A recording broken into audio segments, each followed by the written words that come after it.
အားလုံးပဲမင်္ဂလာပါရှင်ဆရာမပေါ့နော်ဒီနေ့ပြောပြပေးသွားမယ်နံပါတ်တွေအကြောင်းအရာလေးရတော့ပေါ့နော်ကိုယ့်ရဲ့ဘဝမှာ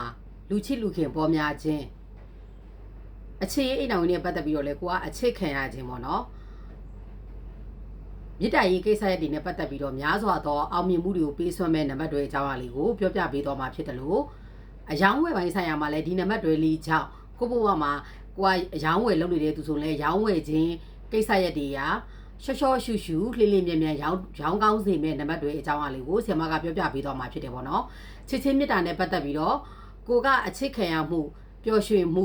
အေးချမ်းမှုတွေကိုလည်းပေးစွမ်းနိုင်တဲ့နံပါတ်တွေအကြောင်းအရာလေးကိုဆရာမကပြောပြပေးသွားမှာဖြစ်တယ်ပေါ့နော်အဲ့တော့အဲ့နံပါတ်တွေလေးကတော့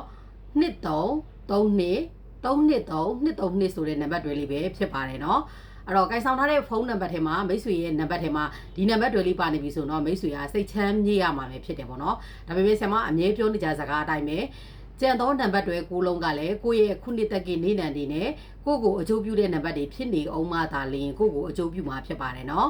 နောက်လေစိတ်ဝင်စားစရာနံပါတ်တွေအကြောင်းအလေးကိုဆရာမကပြောပြပေးနေဦးမှာဖြစ်တဲ့အတွက်ဆရာမရဲ့ page လေးကို like and follower လေးပြုလုပ်ခဲ့ပေးဖို့အတွက်မမေ့ပါနဲ့ရှင်မိတ်ဆွေတို့ရဲ့ကိုင်ဆောင်ထားတဲ့ဖုန်းနံပါတ်အစိုးကောင်းကြောင်းရာတွေကိုလည်းဆရာမရဲ့ Facebook Messenger သို့မဟုတ် TikTok ချက်ပေါက်မှာလာပြီးတော့အခမဲ့လာရောက်မေးမြန်းနိုင်ပါတယ်အားလုံးကိုကျေးဇူးအထူးတင်ရှိပါတယ်ရှင်